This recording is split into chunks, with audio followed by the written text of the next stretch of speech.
Please don't take the joy away from me. Joy. Please don't take the joy away from me. Joy. Please don't take the joy away from me. Joy. Joy 99.7 FM.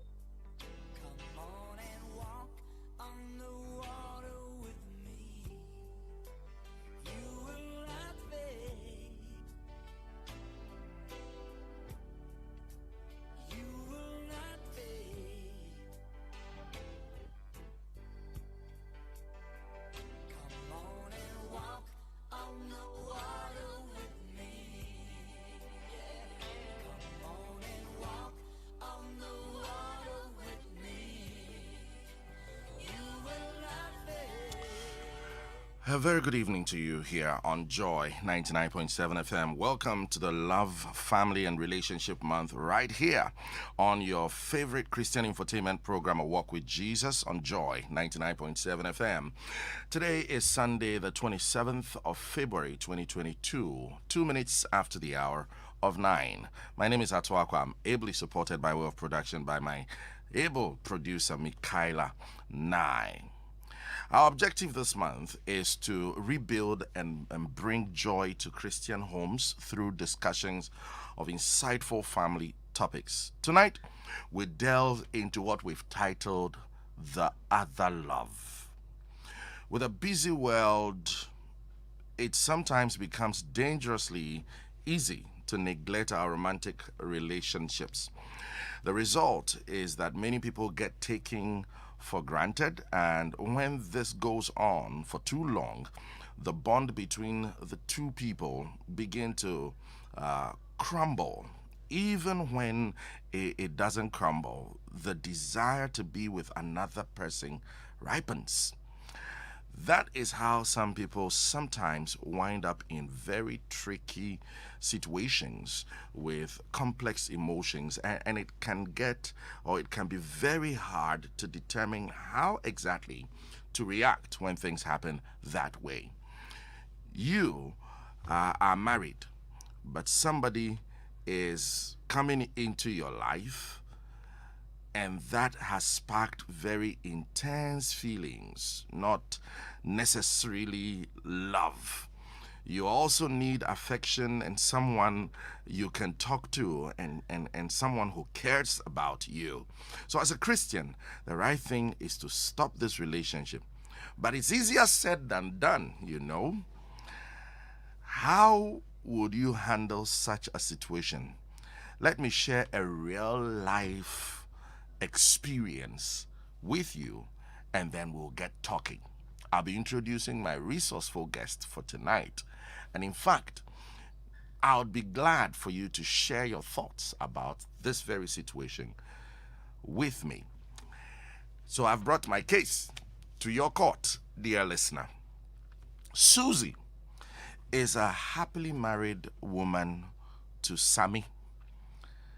They have been married for 12 years, and the little issues which happen in almost every marriage is also visible in theirs. As far as the marriage is concerned, everything we'll say is fine.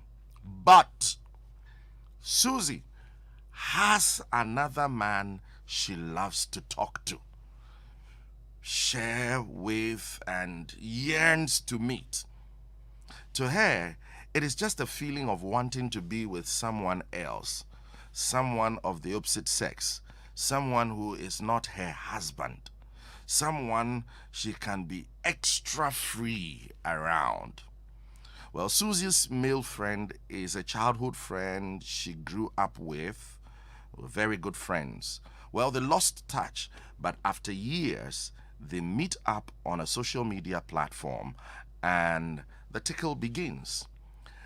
Late night conversations, bam.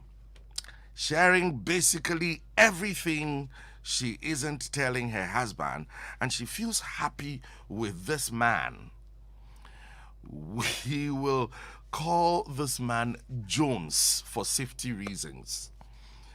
So Jones is always available to reply her messages.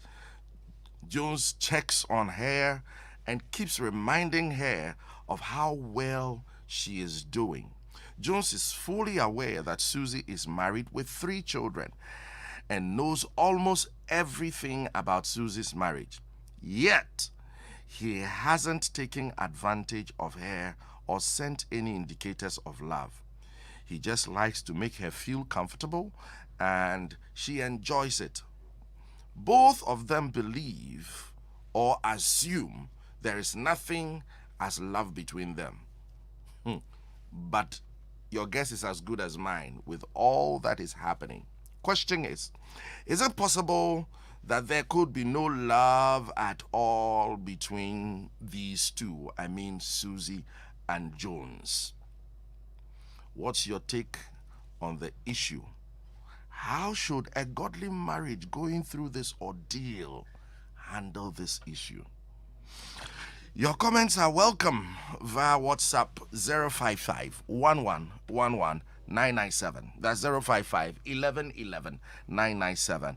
And the Joy FM platform, YouTube. We're live on YouTube. So do well to connect to us via YouTube. We have a little challenge with our Facebook link, but you can connect with us on YouTube. We're streaming live on YouTube. Kindly connect with us and share the page as well. Share so that friends and loved ones will get connected. We'll be right back, and when we come back, I'll be introducing my resourceful guests after we've enjoyed the song, The Woman I Love, coming from the ministry of Timi Dakulu.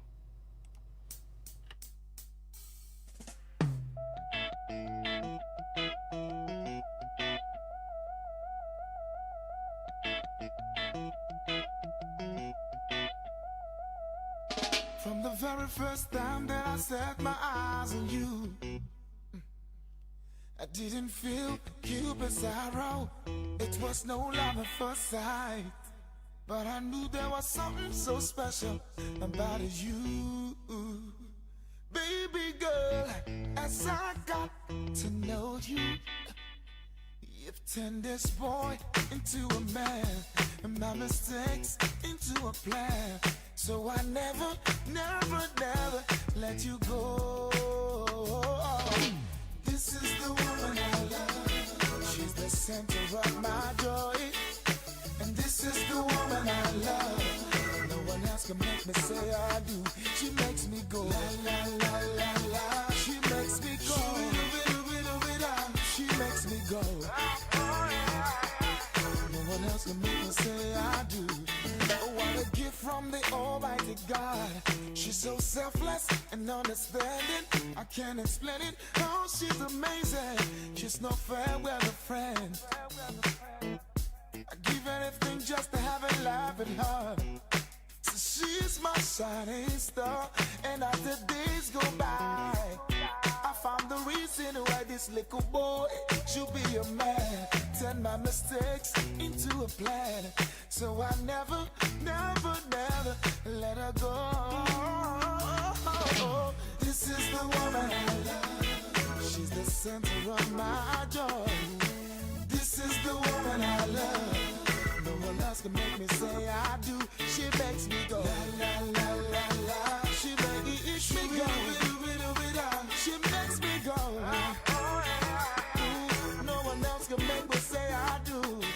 I promise to be the love of your life. I promise to make you my queen and my wife. I promise there'll be no reasons for you to let go, let go, let go, let.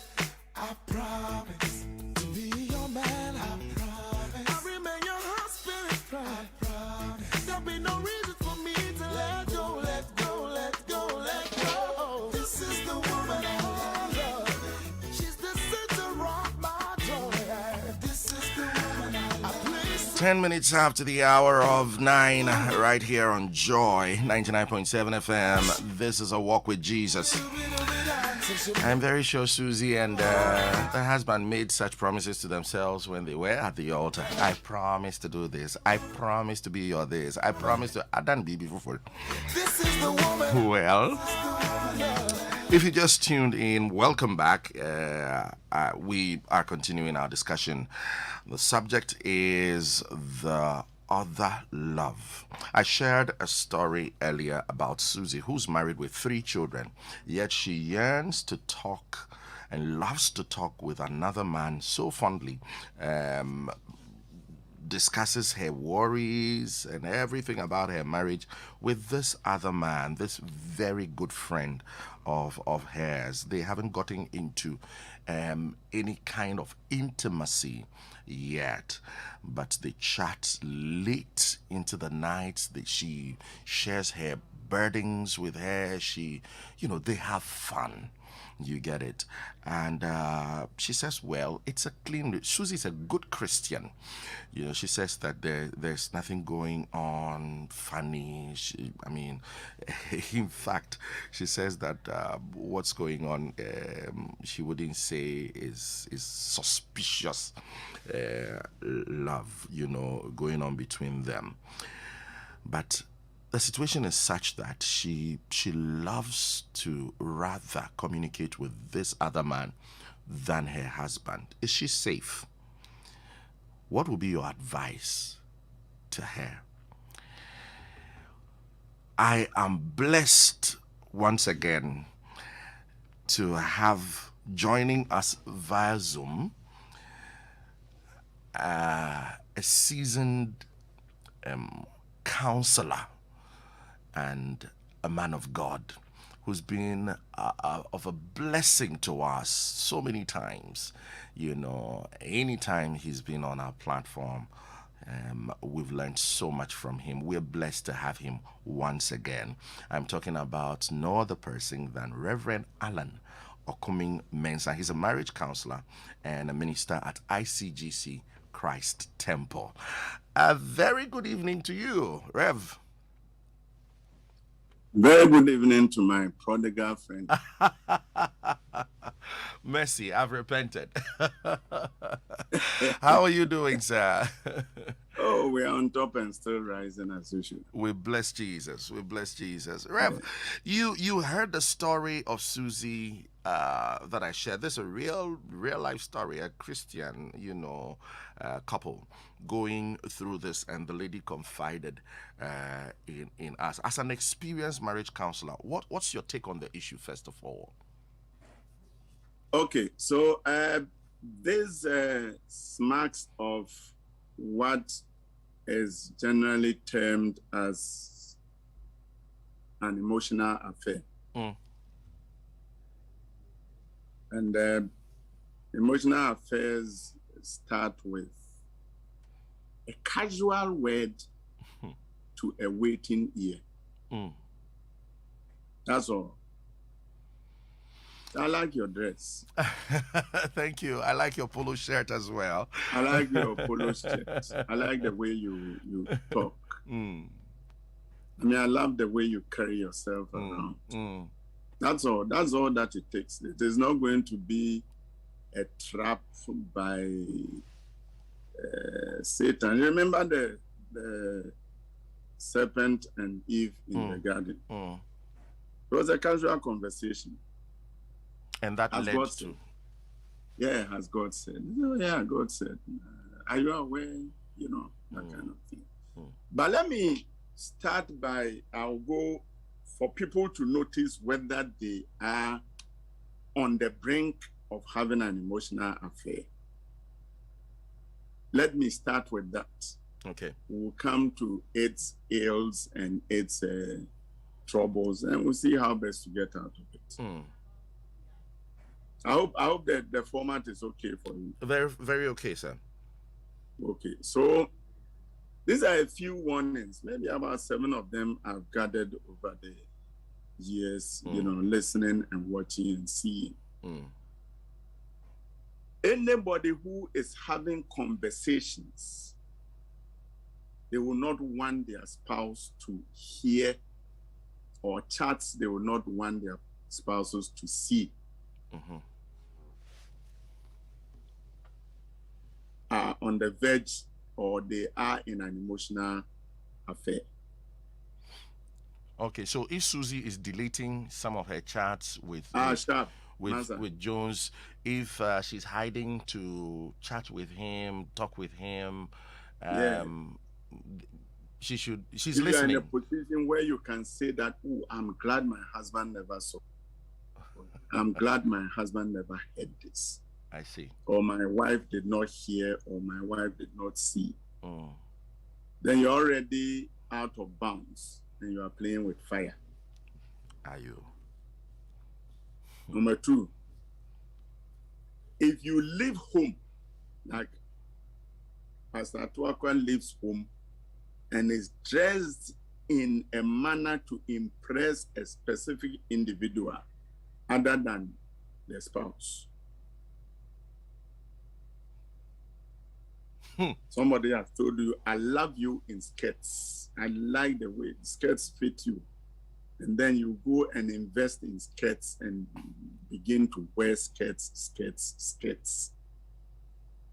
When we are trying to visually attract an individual other than our spouse, we have opened a dangerous door.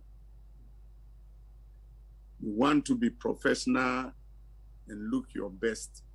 It's one thing, but wanting to look your best for one specific person, it's entirely dangerous. Third, I hope you are with me. I am very much with you, sir. Good. Third, if you try to create opportunities to be alone with someone other than your spouse, so you're going out of your way to run into somebody. You know, the person comes for lunch at the Braha Bebemu Choba, and he's there at 2 p.m. And your plan is to be there every time 2 p.m. You are deliberately running into the person. Someone so that you can have one-on-one conversation. That is also a huge red flag.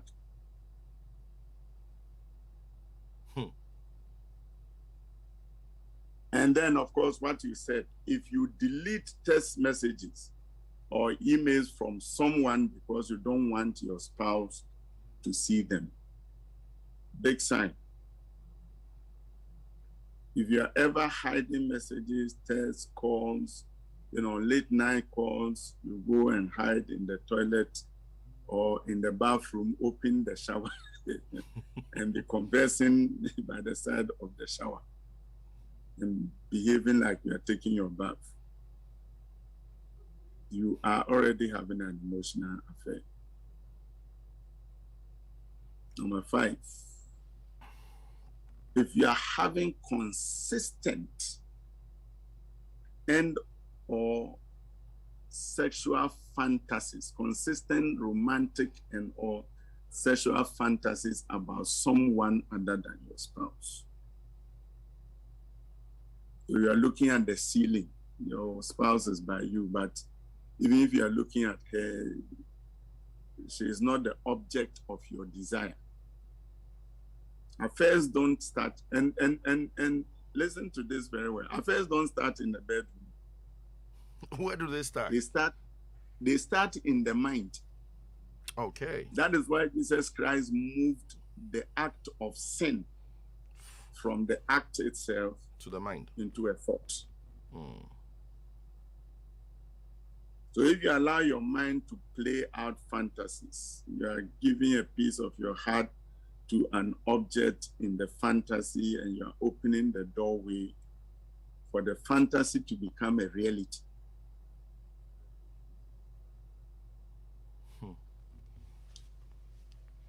6, these are not exhaustive, but time. Yeah. So these are major ones. 6, you are constantly comparing your spouse to this other individual mentally. Okay. Because you don't want to open. The whole thing is secret. So you don't want to open your mouth to say that, oh, I like this dress because a friend of mine wears it. You don't want to say anything, but you are constantly doing that.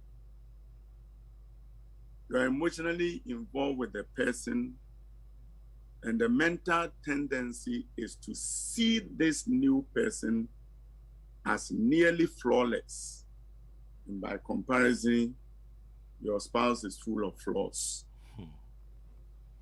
You are much more critical of your spouse. She is not aware that there is somebody who is the billboard. But you are critical of your spouse while mentally comparing them to this other person. You are falling into what I call a toxic trap. I see. And finally, the most dangerous level is when you begin to fantasize a new life with the person. Which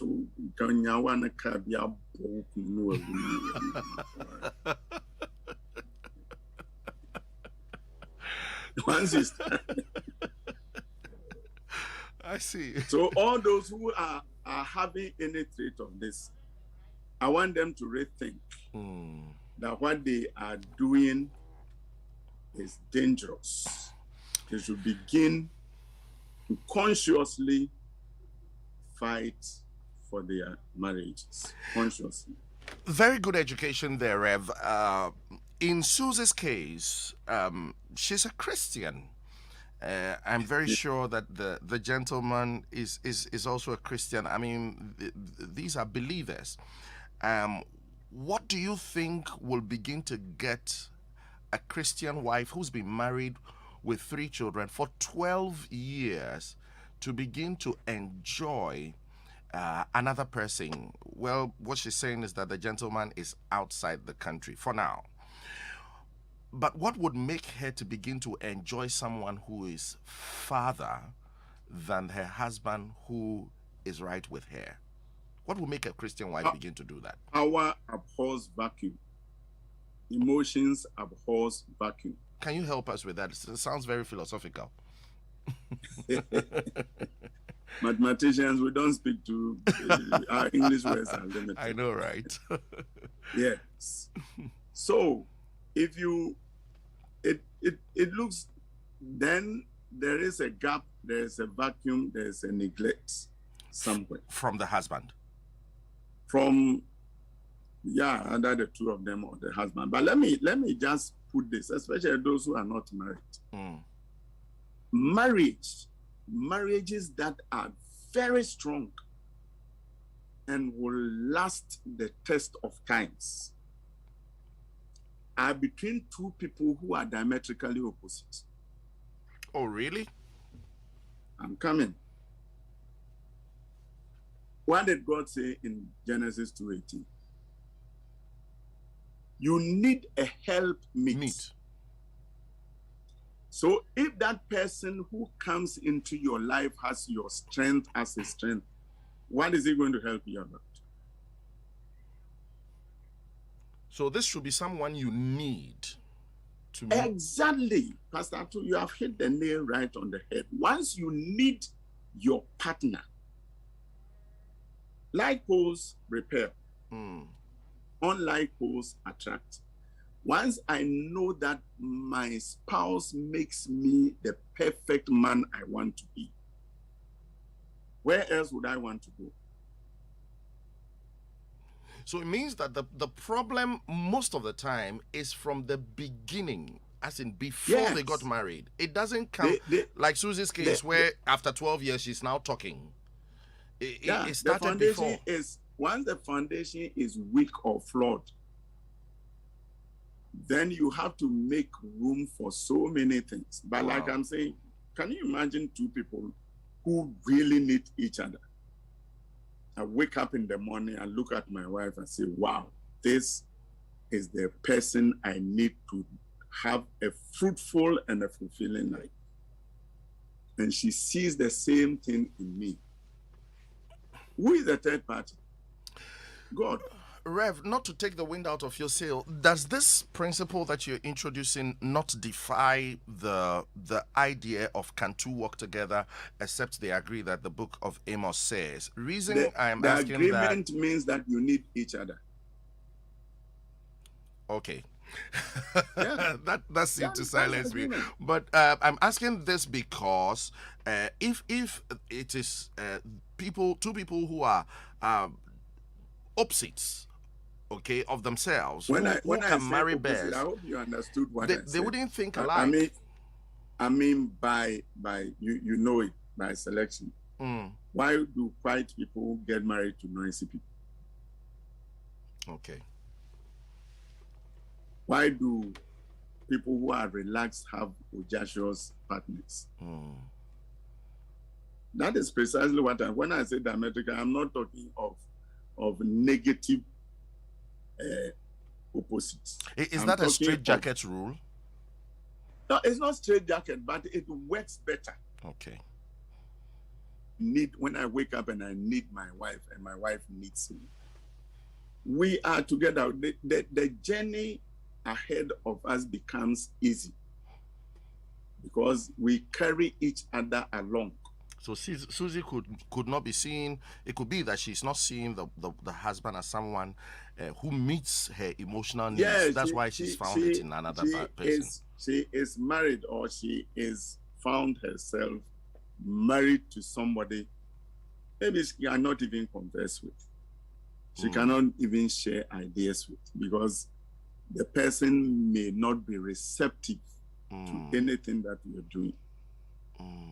Are you getting my point? Very much. And that is why when people are getting married, I ask them, what made you choose this person? If you talk about physics, that what you are seeing, the marriage is already flawed. Because the physics will change. She's beautiful. The bushy head may become a bald head. The slim person may become fat. He may lose all his teeth. Everything that you admire around the person physically may change. And they will change, not that they may change. They will change. They are subject to deterioration. If it is biology, the urge to mate, how many times are you going to have sex?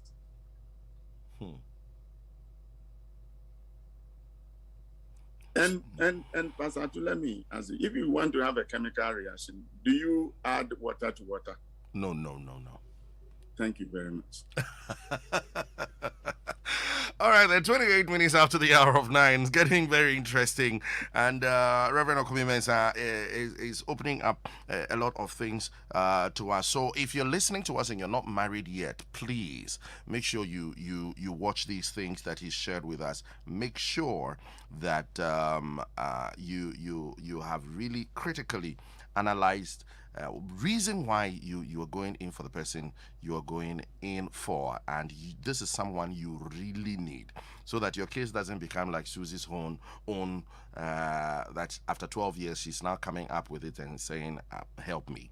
Okay, so what you think, Rev, is wrong with Susie's marriage is that the foundation was flawed right from the onset. I do suspect, because you see, you also know it. I mean, you are coming small. Good marriages are between two best friends. The best person to marry is your friend. Yes, two best friends. Not that they were best friends when they got married, but they became best friends because they need each other. You know, best friends can never get divorced. But Rev, someone was also saying that it could be due to a weakened bond. That's why her marriage has gotten to that extent. We call that devitalized marriage. So something has devitalized their relationship. So that means that one can also happen. Yes, it's not basically a wrong foundation, but something just went wrong midway. They started audacious, but along the way they've taken each other for granted. They don't care about each other. there's food on the table, the children fees are paid once a while. If we feel like we have sex, we don't have time for each other because we are all chasing after, we are in a rat race. We are chasing other rats, but we don't know where they are going.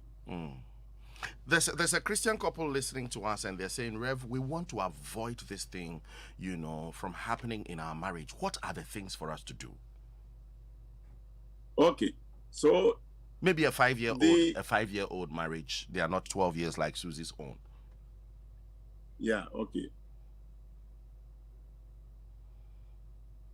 So let me go through a few pointers which can also help. Okay. Those who want to jump out of it. But who want to avoid it from happening. We'll get to those who want to come out of it. They are into it. Or jumping out of it. Okay, works for me. both. But I don't want Susie to think that what she is doing is harmless. She thinks so, actually. Because they've not had sex. No, they should guard against the temptations to lean on someone other than their spouse, which God has given to them. But he's the one she enjoys talking with. To guard against it. He's the one she enjoys talking with. He's the one. You see, intimacy requires closeness, isn't it? Yes. And it cannot happen if a spouse gives all her closeness to somebody outside the marriage. No, that's one. And then gradually you are building an emotional distance between you and your spouse. It may even turn out, like I was saying at the beginning, it may even turn out, churn out arguments that are not necessary. Because every time the thing comes, you have the marking scheme in your head already. If you tell your husband that you are not trying, you know why you are saying she is not trying. For nowadays, you don't dress well. You know why you are saying it.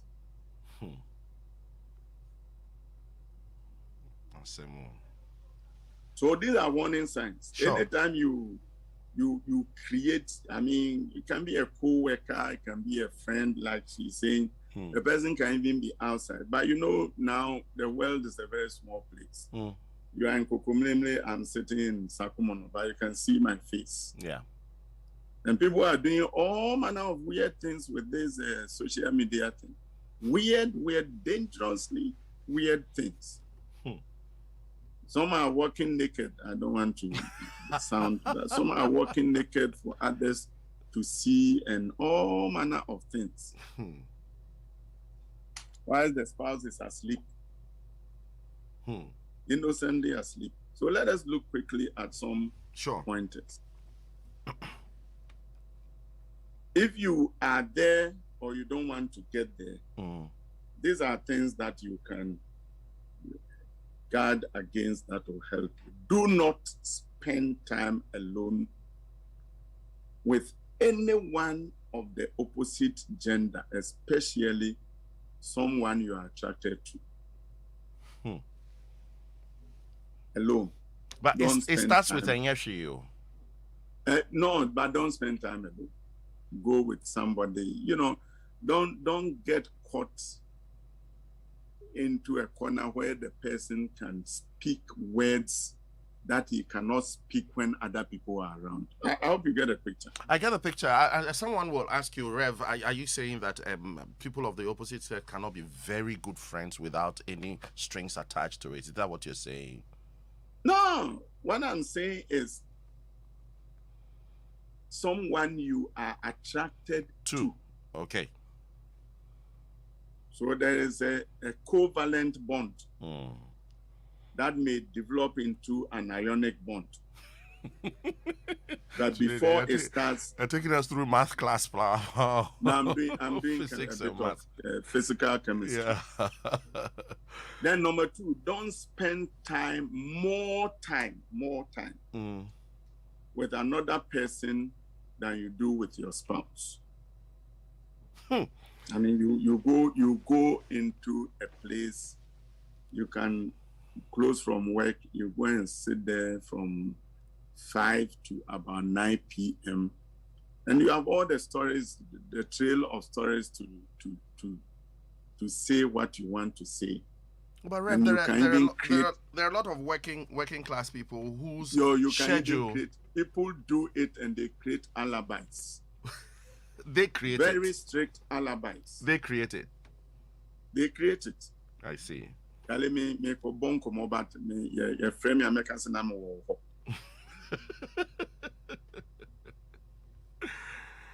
The third one, do not share intimate details of your life with anyone before sharing them with your spouse. If you can, don't share it with anyone. If your spouse is not receptive, your spouse hasn't been a friend, what do you make do? him a friend? You see, some of these things, people and young men should listen. You don't walk into the altar and expect the altar to alter your partner. Ouch. You're your tracing in front of the altar. What you bring to us, we shall bless. And you take that same thing home. Aha. When you take it, it becomes your ministry. Make sure it works. If you marry in haste, young people, you will regret in leisure. Wow. That's profound. So don't share intimate details. Live transparent. Do everything as if your spouse were present. And when you go out, I'm sure, Pastor, that's why you used to check yourself. That your wife has a third eye sitting on your forehead. So whatever you're going to do, she will see. She knows how to know where I am, what I'm doing. Nowadays, if you are not careful, they will know where you are. Oh, yes. Very easy. What I'm saying is, in the absence of even technology, just make sure that she is with you. And that is why I always say that, you see, if there are some very simple things. You wake up in the morning, do your devotion and everything. Share your day before you even start. Share your day with your spouse in bed. You know, you go out there, 9:30, she calls you or he calls you. Have you gone to this meeting? How did it go? That is how marriage is about. So by the time you come back home in the evening, you are coming to evaluate the day, how it went, which meetings annoyed you, which ones were good, and all those. You say, share your life. That is how to live transparently. And you deliberately must do that. Yes. I see. You are married, though. You are not living together. Married, married. Can I interject with a listener's question, if you permit, sir? She says that what is Susie supposed to do if the spouse is emotionally shut off towards her?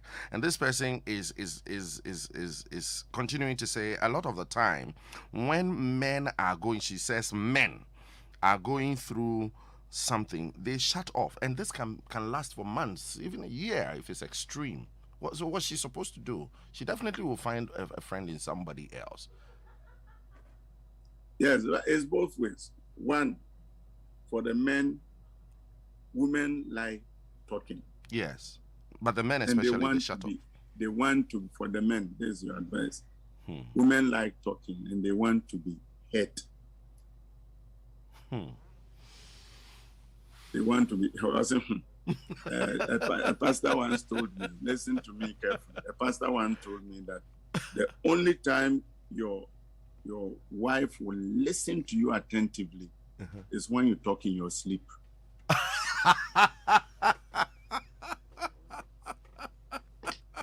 You got me there. You will listen to every word, hoping that it can be used against you in the court of competent jurisdiction. Not that she is bad, she just listening. So the pastor was saying, and I'm not saying husband should be, but if you do it, it's nice. Pretend to be sleeping and You give raps to your wife and love you. I really love you. But make sure you don't mention another person's name. You die in your sleep. I see. So the challenge is the person had shut off. What most people don't do is, we had a similar situation. The person shut off. The woman came and said, "Look, Mama, live, L-I-V, live for the person to see that you are living." What does that mean? How do I live? I mean, this is my friend. I haven't stopped. I'm coming. So she started. By that time, she was losing hope. She was not keeping herself. She started dressing, bought some spaghetti stripe tops and some jeans, shorts, Yeah, and then ponytail. This time south, next time north, next time east, next time west. With a few things here and there. Body pass a few times. At least he has seen, isn't it? Sure. Men live by sight. Women, just remember that. So live for the person to see. You see, sometimes when people do these things, they are looking for the after effects. Now, if you don't live and you also recline into letting the other person's activities affect your life,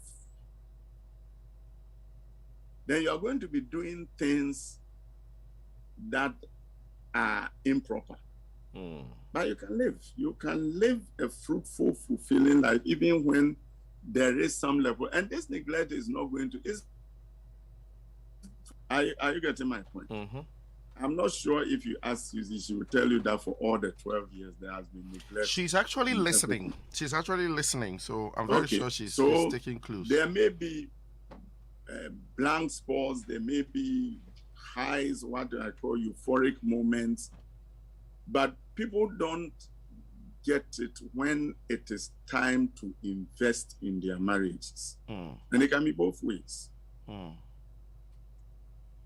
Because you must invest in the marriage. The secondary school love does not last for even 6 months.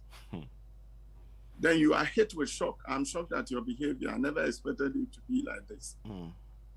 When you move from there, you have to begin to work. We call it tolerance. You have to grow tolerance for each other. All this acceptance, commitment, things that we talk about. And that is when love is put to test, not the time you were doing WhatsApp messages. That is, love is put to test. We call it from a realm to a viasi.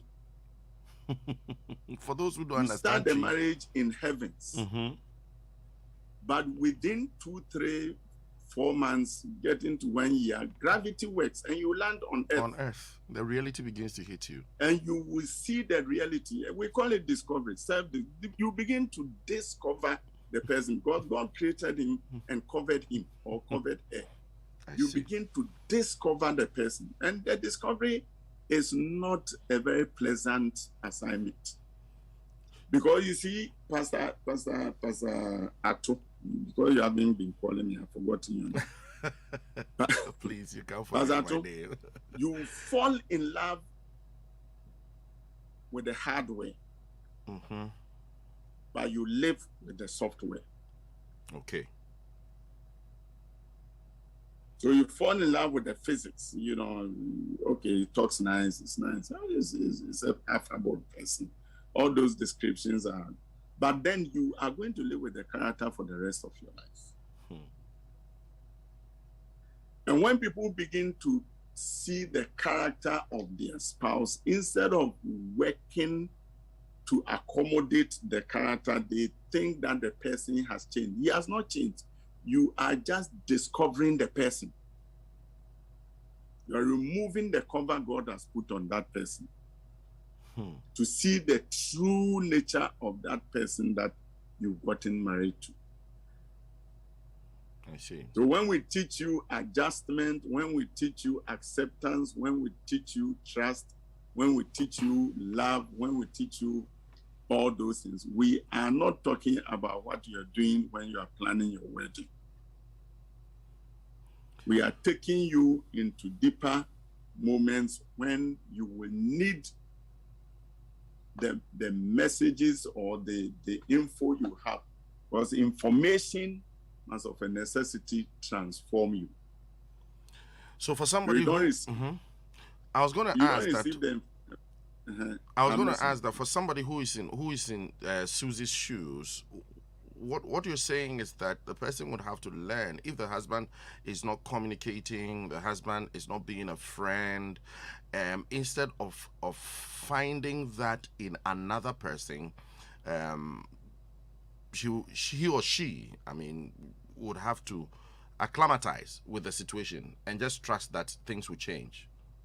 Not just trust, work on it for the things to change. And that is why I'm saying, you see, most people, for Susie, for instance, if you check it properly, she's virtually stopped living in her house.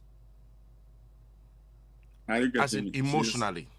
She's emotionally absent. No, she's operational in her house. She comes, she cooks. Maybe if you want to have sex with me, fine. But even that one, although she says she's not having sex outside, yeah, she can fantasize.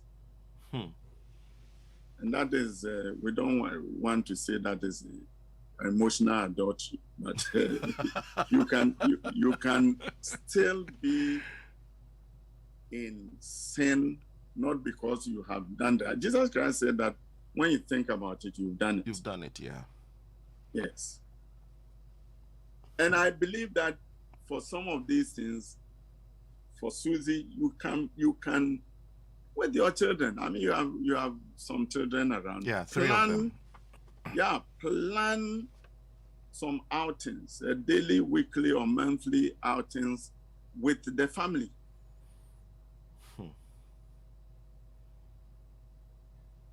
I see. Those times to begin to build emotional closeness. Maybe the guy was just mechanical in falling in love with you.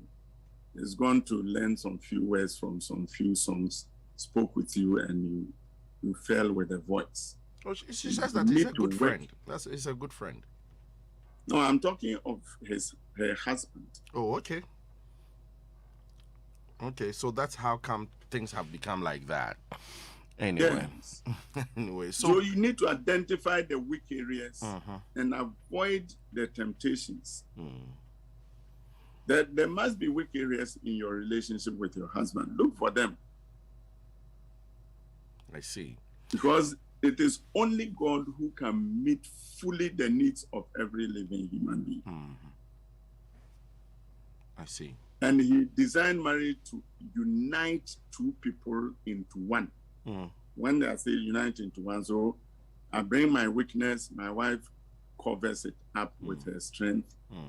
She brings her weakness, I cover it up with my strength. She is 100% operational. I am 100% operational because she is in my life. And she is 100% operational because I am in her life. So for her to get out of this thing, she would you advise that the first thing she should do is to cut off that gentleman? And how does she do that? Obvious. How does she do that? I mean, he has not offended her. How did it start? Who started it? He has not done anything wrong to her. No, what I'm saying, how did it start? Communication. They're good friends. Hello, yeah, hi. It so started actually on the internet.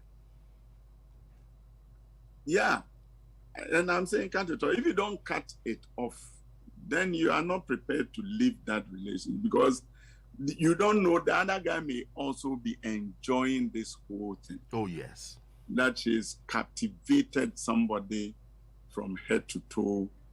And she's having all these fantasies lying in his bed somewhere, just enjoying conversation from somebody's wife.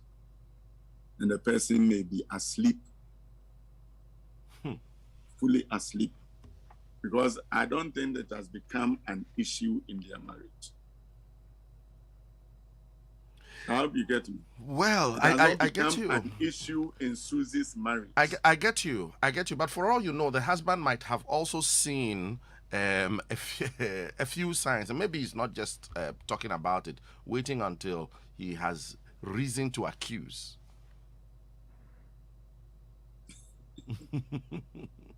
So if he suspects something, then he must work on himself. But Rev, if you don't have a talking husband, he'll be quiet.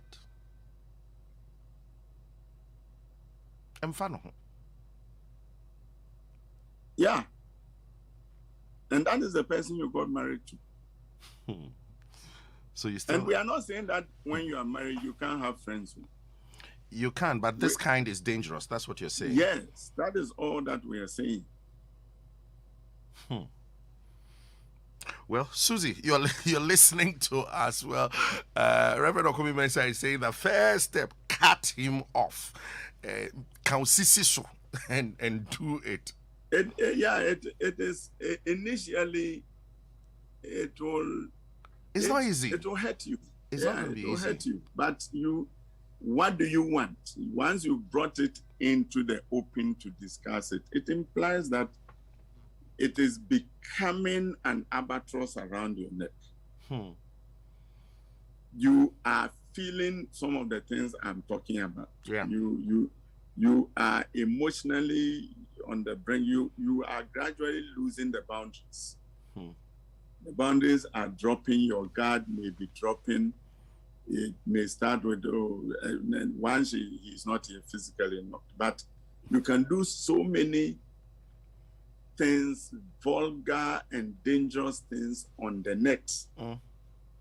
Yeah, that has nothing to do with you physically touching each other, but virtually emotionally destroying each other. Should she confess to the husband?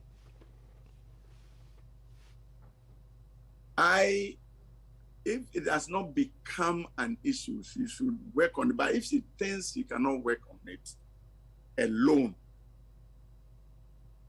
then she must find a way of doing the confession. It will help. If she can't guarantee that the husband will rather help the situation but mar the issue, would you still advise? Alone, or with support of, a marriage has a lot of social support. Yeah. So look for somebody in your circle, maybe a strong uncle or somebody who can actually help, listen to you, understand you, and help you get out of it. Work your way gradually out of the mess. I see. Because this is a mess. This is a mess. One sentence from your phone and your marriage may just be on the rocks. Rev, would like to touch on a couple of comments from our listeners and our viewers. This one says that, this is from Newman Emmanuel. He said, this act of theirs is very dangerous and will erupt into something they did not expect. Well, Emmanuel, you're on the same page with Reverend Okomeng-Mensah. Lawrence Eddy says that discussing things with a friend you cannot discuss with your husband is total madness. He calls it madness. Who does that? Well, it's happening. Alfred Avenova says you can never use a sugar cane as a walking stick. Sugar cane can't be a walking stick. It is just a matter of time. When you are thirsty for water, you will definitely start chewing it. Both are not truthful to their inner beings.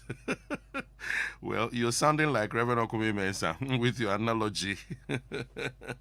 Says that sometimes it depends on how her husband treats her. This is Juliet Lumo. You see, no one else can understand how she feels in her marriage.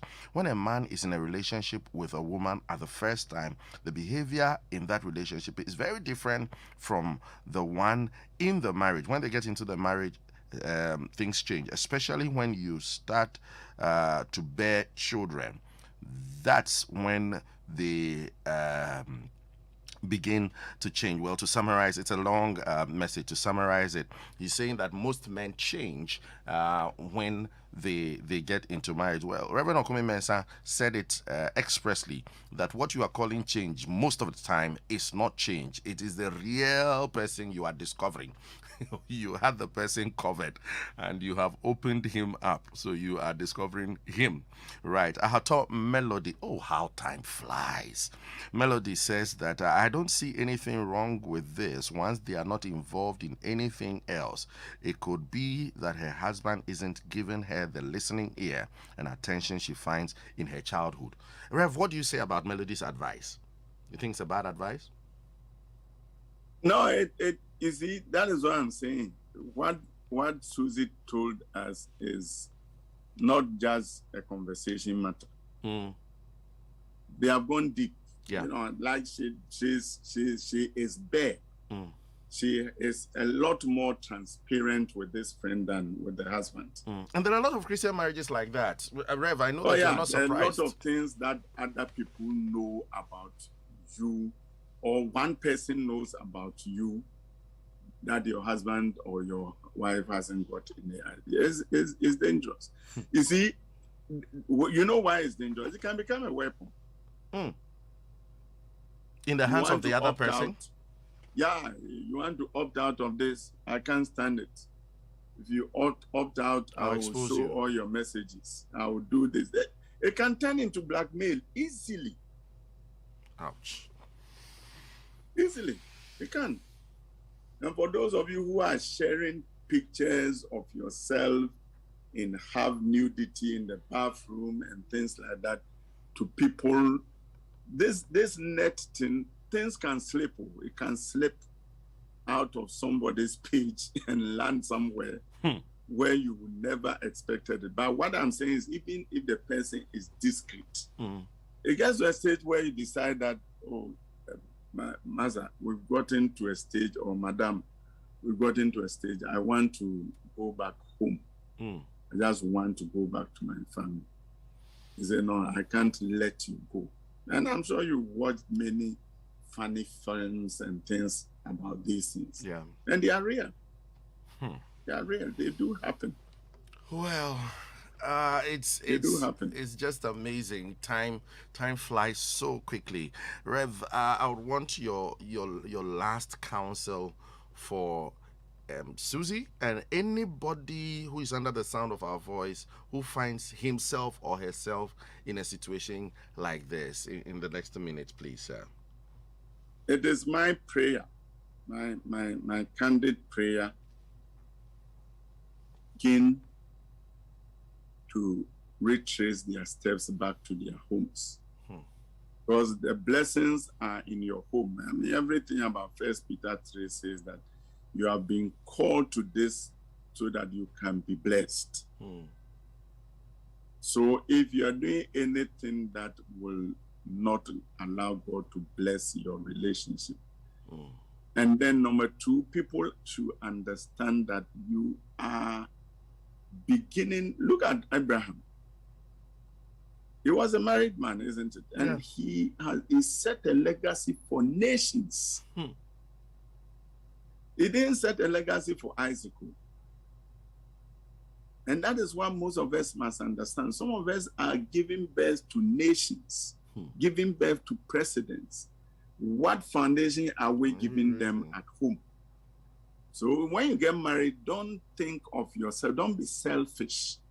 Marriage is about selflessness. Thinking of the other person rather than yourself. Marriage is about patience. It's about sincerity. It's about kindness. It's about humility. It's about being courteous. All that whole package is what makes the marriage work. So don't get one out of the bag and say that, okay, I'll do all the others, but this one, it cannot be done at home. Get into a situation where you are married. When you find that your marriage is devitalizing, stop it somewhere and go back to Old Kent Road and rediscover your love. And I always keep on telling people, if you continue to court in marriage, marriage will never get to the court. All right. On that note, I want to say a very big thank you to you, Reverend Okomeng-Mensah. God richly bless you, sir. You've been a blessing once again. And to you, cherished listener, I hope you have taken notes and you are going to be a practitioner of what you have heard. My name is Acquah. This is where we drop down the curtains. I've been ably supported by Michaela Nye. Until we meet again, stay on top, still rise. We're out.